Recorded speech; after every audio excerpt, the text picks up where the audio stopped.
আসসালামু আলাইকুম। আজকে আমরা ইথানোয়িক অ্যাসিড এবং ক্লোরো ইথানোয়িক অ্যাসিড বা ক্লোরো অ্যাসিটিক অ্যাসিড এবং অ্যাসিটিক অ্যাসিডের মধ্যে কোনটি অধিক সক্রিয় বা শক্তিশালী অ্যাসিড এবং কেন সেটা ব্যাখ্যা করার চেষ্টা করব। প্রথমেই আসি আমরা অ্যাসিটিক অ্যাসিডের ক্ষেত্রে। অ্যাসিটিক অ্যাসিড ব্যাখ্যা করার আগে আমরা আগে উদাহরণ দেখব, তারপরে এটা ব্যাখ্যা করার চেষ্টা করব। দেখো, অ্যাসিটিক অ্যাসিডের সংকেত কি বলতো? অ্যাসিটিক অ্যাসিডের সংকেত হচ্ছে CH3COOH। এটাই তো অ্যাসিটিক অ্যাসিডের সংকেত, তাই না? এটা যদি হয় তাহলে অ্যাসিটিক অ্যাসিডটাকে একটু ভাঙানোর চেষ্টা করি। যদি আমরা ভাঙাই তাহলে এখানে আমরা পাবো কার্বন, ডাবল বন্ড অক্সিজেন, বরং CH3, তারপরে এখানে OH বন্ধন, এমনই তো পাবো, তাই না?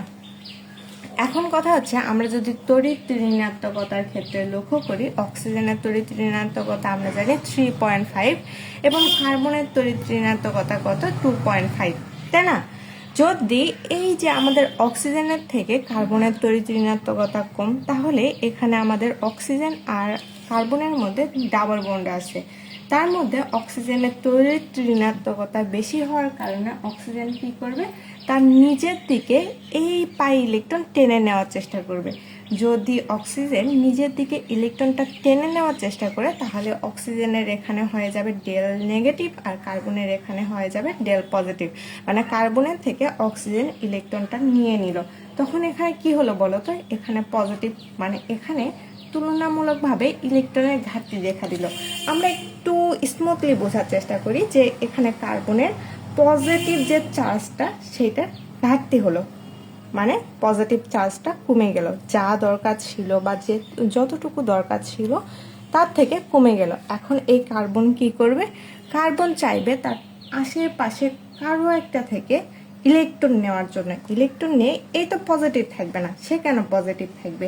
এই জন্য সে খুঁজবে তার আশেপাশে কোথাও থেকে ইলেকট্রন নেওয়ার জন্য।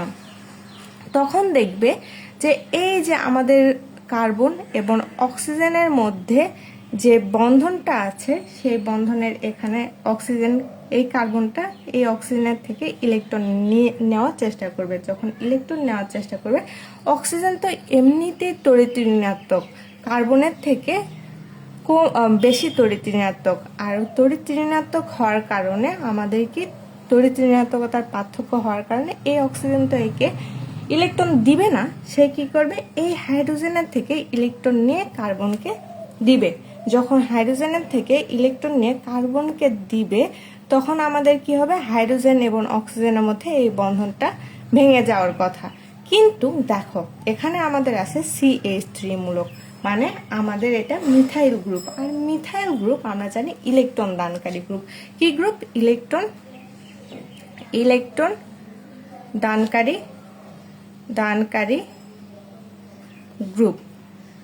তাহলে এই যে ইলেকট্রন দানকারী গ্রুপ এখানে থাকার কারণে এই কি করবে? CH3 গ্রুপটা কার্বনকে ইলেকট্রন দিবে।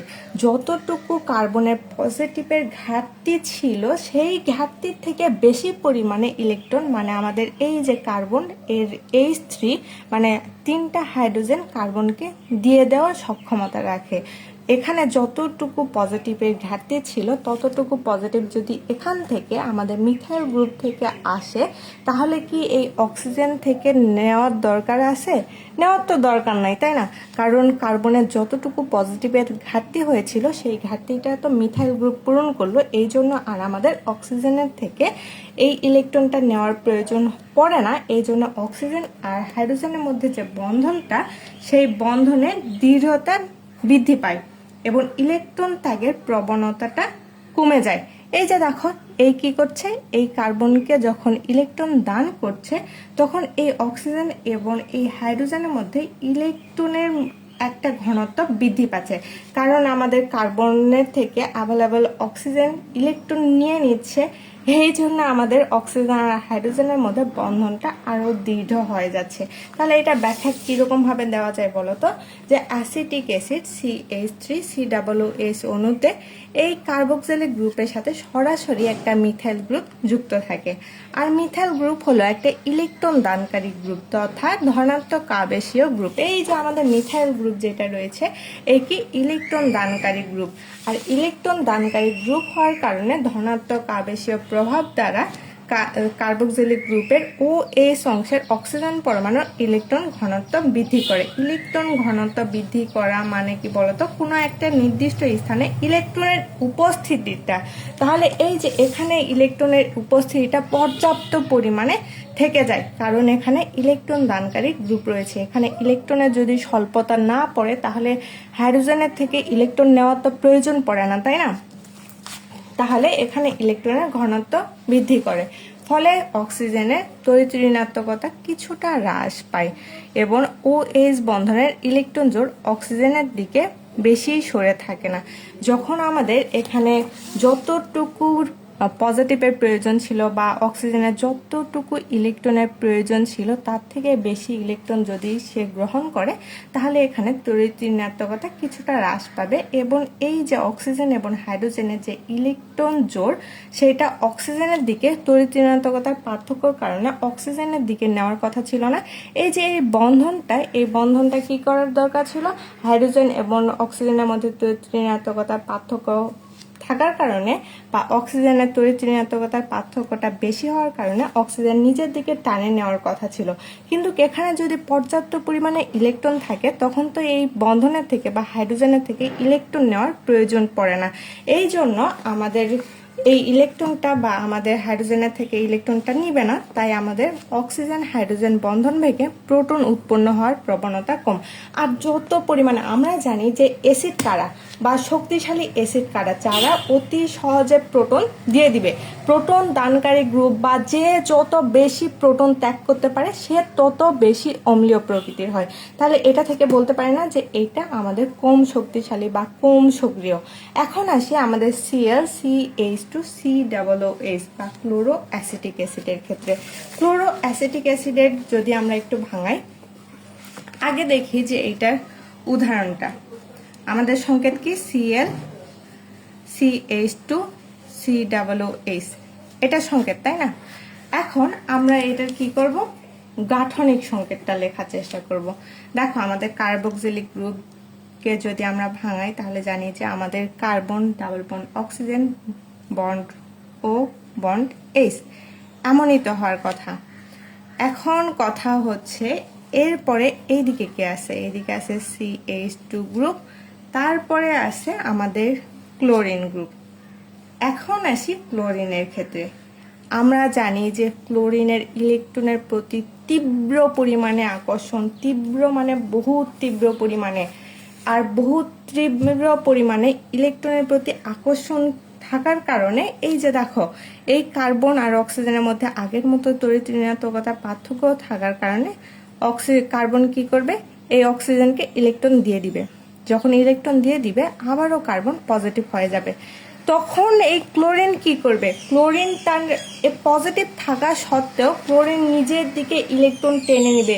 ক্লোরিনের ইলেকট্রনের প্রতি প্রবল ক্ষুধা থাকার কারণে বা প্রবল আকর্ষণ থাকার কারণে ক্লোরিন নিজের দিকে তার ইলেকট্রনগুলো সবগুলো টেনে নেওয়ার চেষ্টা করবে। যখন ইলেকট্রন টেনে নিবে এই কার্বন কি চাইবে না যে অক্সিজেন তার পার্শ্ববর্তী কোনো কিছু থেকে বা পার্শ্ববর্তী কোনো যৌগ থেকে বা আশেপাশে থেকে সেই ইলেকট্রন খোঁজার চেষ্টা করবে। তখন সে কি করবে, এই অক্সিজেনের থেকে ইলেকট্রন নেওয়ার চেষ্টা করবে। আর যখন অক্সিজেনের থেকে ইলেকট্রন নেওয়ার চেষ্টা করবে তখন অক্সিজেন এবং হাইড্রোজেনের মধ্যে তড়িৎ ঋণাত্মকতার পার্থক্য আমরা জানি যে অক্সিজেনের, এই জন্য এই হাইড্রোজেন এবং অক্সিজেনের মধ্যে আমাদের অক্সিজেন কি করবে, হাইড্রোজেনের থেকে ইলেকট্রন নিয়ে নেবে। যদি ইলেকট্রন নিয়ে নেয় তখন এখানে অক্সিজেন আর হাইড্রোজেনের যে বন্ধনটা আছে সেটা ভেঙে যাবে।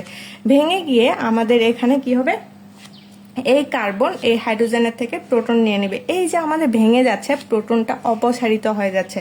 তাহলে এখানে প্রোটন অপসারণ বা ক্লোরোমিথাইল গ্রুপের ঋণাত্মক আবেশীয় প্রভাবের কারণে বা ক্লোরিন গ্রুপ থাকার কারণে OH বন্ধনের দৃঢ়তাটা বা আমাদের এখানে OH বন্ধনটা ভেঙে যায়। ভেঙে যাওয়ার ফলে প্রোটন ত্যাগের প্রবণতাটা বেড়ে যায়। এখানে H+টা ত্যাগ করে দিচ্ছে না, এই যে আমাদের H+টা ত্যাগ করে দিচ্ছে, তার মানে এটা কি, এইটা শক্তিশালী অ্যাসিড। মানে আমাদের ইথানোয়িক অ্যাসিড এবং ক্লোরো ইথানোয়িক অ্যাসিডের মধ্যে আমাদের ক্লোরো ইথানোয়িক অ্যাসিডটা বেশি পরিমাণে শক্তিশালী অ্যাসিড। যদি এখানে Cl2 গ্রুপ থাকতো, মানে এগুলো থাকার পরেও যদি আরও একটা ক্লোরিন অ্যাড থাকতো, তাহলে সেইটা বেশি পরিমাণে শক্তিশালী হতো। কারণ যত বেশি ইলেকট্রন গ্রহণকারী গ্রুপ থাকবে তত বেশি এটার সক্রিয়তা বা তত বেশি অ্যাসিডিটিটা বৃদ্ধি পাবে। তাহলে এখন আসি আমাদের ক্লোরো অ্যাসিটিক অ্যাসিডের ব্যাখ্যার ক্ষেত্রে।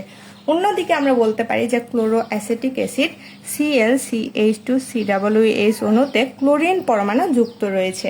আর আমরা জানি যে ক্লোরিন পরমাণু হচ্ছে ইলেকট্রন গ্রহণকারী তথা ইলেকট্রন আকর্ষী তথা ঋণাত্মক আবেশীয় পরমাণু। তাই এটি ঋণাত্মক আবেশীয় প্রভাব দ্বারা কার্বক্সিলিক গ্রুপের OH অংশের অক্সিজেন পরমাণুর ইলেকট্রন ঘনত্ব হ্রাস করে। যখন আমাদের হচ্ছে OH গ্রুপের অক্সিজেনের এখানে আমাদের ইলেকট্রনের ঘাটতি বা এই নির্দিষ্ট স্থানে ইলেকট্রনের উপস্থিতিটা কমে যায়, তখন ইলেকট্রনের ঘনত্ব সেটাকে আমরা বলি যে হ্রাস পায়। তাহলে এখানে ইলেকট্রনের ঘনত্ব হ্রাস পাচ্ছে, ফলে অক্সিজেনের তড়িৎ ঋণাত্মকতা কিছুটা বৃদ্ধি পায়। যখন এখানে ইলেকট্রনের ঘনত্ব হ্রাস পায় তখন অক্সিজেনের তড়িৎ ঋণাত্মকতা কি হবে? বৃদ্ধি পাবে এবং OH বন্ধনের ইলেকট্রন জোড় অক্সিজেনের দিকে বেশি সরে থাকবে। তাই আমাদের অক্সিজেন এবং হাইড্রোজেন বন্ধন ভেঙে প্রোটন উৎপন্ন হওয়ার প্রবণতা বেশি হয়। তাহলে আমরা বলতে পারি যে আমাদের এই দুইটা অ্যাসিডের মধ্যে ক্লোরো অ্যাসিটিক অ্যাসিড বেশি শক্তিশালী, কারণ এখানে আমাদের ইলেকট্রন গ্রহণকারী গ্রুপ রয়েছে আর এখানে ইলেকট্রন দানকারী গ্রুপ রয়েছে। আসসালামু আলাইকুম।